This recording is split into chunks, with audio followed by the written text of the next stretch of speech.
All right, let's get right into it. Have you ever just stopped and wondered if the world you see is really all there is? Today, we're going to tackle a concept that really stretches your brain, the fourth dimension. And believe me, this isn't just sci-fi stuff. It's a deep dive into the actual geometry of our universe. I mean, think about it. Our world feels complete, right? We've got 3 dimensions to play in: length, width, and height. You can go forward and back, left and right, up and down. Simple. But what if our entire 3-dimensional reality is just one tiny slice of something way, way bigger? Something we can't even see. So, okay, how in the world do you even start to imagine a fourth spatial dimension? I mean, you can't just look up and point to it. It's impossible. So we have to get a little clever. To understand what's above us, we're actually going to start by looking down and imagining a world that's much, much simpler than our own. And for this, we have to thank the legendary Carl Sagan. He really popularized this brilliant thought experiment called Flatland. So just imagine for a second, a universe that's totally flat, like a giant, infinite sheet of paper with absolutely zero thickness. Now, the beings living in this flatland, they're just 2-dimensional shapes. You know, circles, squares, triangles. They can zip around left and right, forward and back, no problem. But up and down, that whole concept is just completely alien to them. It would be, quite literally, beyond their comprehension. Okay, now here's where it gets really interesting. Let's take something we know, a 3D object. How about a simple sphere, like a ball? And let's imagine it passing through their flat little universe. What do you think the Flatlanders would actually see? Well, for the 2D folks living there, it would be absolutely bizarre. First, out of nowhere, a single point would just appear. Then that point would start to grow into a circle. The circle would get bigger and bigger until it hits its maximum size, and then it would start to shrink again, smaller and smaller, back to a point, and then, poof, gone, just vanished into thin air. It would look like straight-up magic. And here is the absolute key to this whole thing. The Flatlanders never see the whole sphere. They can't. All they can possibly perceive is that 2-dimensional cross-section, that slice, that's intersecting with their reality. The full 3D sphere, it's a total mystery they can't even imagine. Remember that word, slice. It's everything. Okay, you with me? Now, let's take that exact same logic and apply it to us.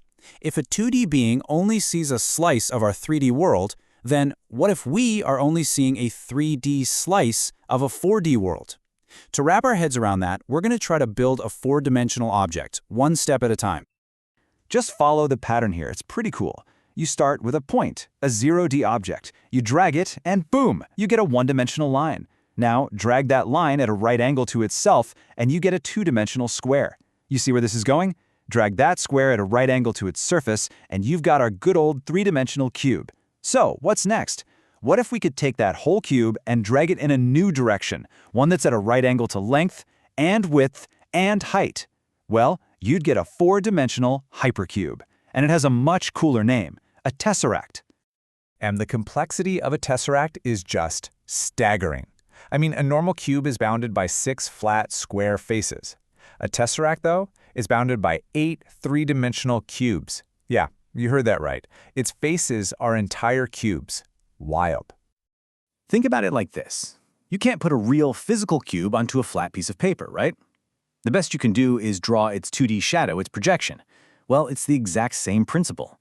Any image or model of a tesseract we can possibly look at is just a 3D shadow of its true 4-dimensional form. We're always just seeing a projection from a lower dimension. And this brings us right back to our friends in Flatland.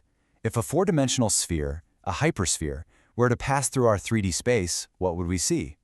Well, we'd see exactly what the Flatlanders saw, just bumped up a dimension.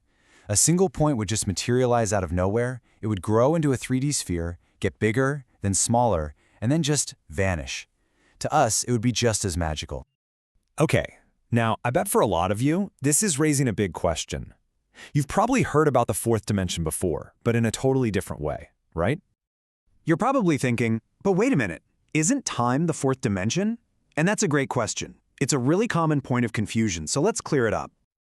And the short answer is, yeah, according to a guy you might have heard of, Albert Einstein, time absolutely is the 4th dimension. He was the one who came up with the idea of space-time, which weaves our 3 dimensions of space together with time. So in Einstein's model, to really pinpoint anything, he called it an event, you actually need 4 coordinates. You need to know where it is in 3D space, and you also need to know when it is in time. Where and when, both are essential. So really, we're talking about 2 different kinds of fourth dimension.